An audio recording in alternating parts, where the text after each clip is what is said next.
Napenda kukukaribisha katika ibada ya kuvunja maagano siku ya Jumapili.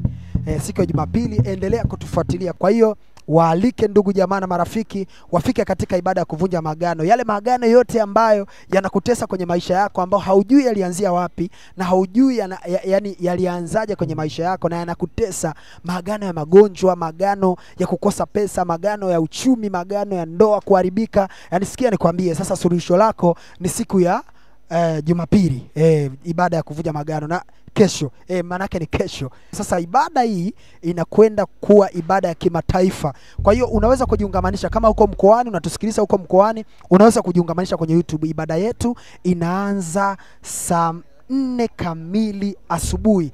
Jiungamanishe kama wengine hivi, nimeona wamejiungamanisha kwenye YouTube. Pia endelea kujiungamanisha na Mungu atatenda mambo makubwa, kwa sababu tumeona hadi watu ambao wako Marekani, tumeona watu wako Marekani, wako Rwanda, wako Kenya, wanajiungamanisha na wanapona. Kwa hiyo ni kwamba wewe usishangae, kwa sababu Mungu wa mahali hapa anatenda, haangalii umbali. Kwa hiyo ni kwamba endelea kujiungamanisha na matendo makuu yanayotendeka mahali hapa. Iwe ni kwa njia ya mtandao, Mungu anafanya, haangalii umbali. Kwa hiyo ni kwamba wewe endelea kutufuatilia na wala usiangalie umbali wala usiangalie chochote. Imani yako tu ndio itaweza kukuponya, kwa sababu Mungu wa Prophet Vincent ni Mungu ambaye anatenda mambo makubwa na ya kushangaza. Na tumeona akitenda kwa watu, akiwaponya ukimwi, akiwaponya kansa, akiwaponya mambo makubwa sana ambao ulikuwa hauzani kwenye maisha yako kwamba unaweza ukapona, lakini watu wanafunguliwa na wanapona kabisa. Kwa hiyo ni kwamba mimi nikuondoe hofu, ni kwamba jiungamanishe katika ibada ya siku ya kesho Jumapili, ibada ya kuvunja maagano. Hiyo itakuwa ni ibada kubwa kabisa ambayo